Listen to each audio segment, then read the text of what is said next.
Hi, I'm Jennifer, and I'm so glad you're here for the Decorating an Easter Basket collaboration. This collaboration is hosted by the Grace Life DIY Home Decor, Barbie Daily Rural Life in the Valley, and me, Jennifer at Home. All participating channels will be listed below. Be sure to check them out and like and subscribe. Today I'm going to be putting together an Easter basket for my husband, and this is the first thing I'm going to start with.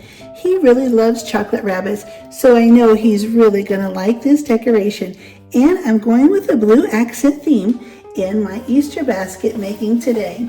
He loves barbecuing and is always working at the grill, so I picked up these super cute little hot pads at the Dollar Tree, and I'm just going to tuck these things in right behind the rabbit. These are really tall, so I'm going to stand these up right in the very back. Then I'm just going to start adding to the basket.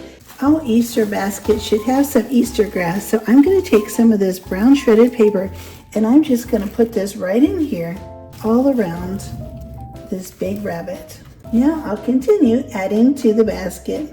He loves chocolate and peanut butter, so I got this little cute Russell Stover peanut butter filled chocolate rabbit. I'll put this right over here in the front. And then I have some anything rub. This is a really good seasoning that he likes, and it also has the blue decoration around the band on the front, so that'll be perfect.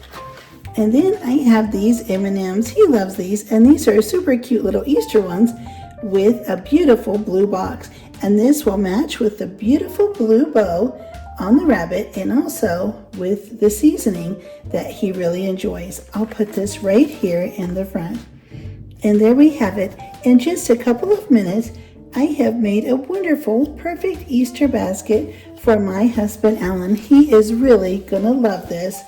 I had so much fun putting together this Easter basket for my husband. I know he's gonna love it. I would really appreciate if you like and subscribe, and don't forget to check out all of the participating channels. I'm really grateful for all of them, and I appreciate you so much. I'll see you next time.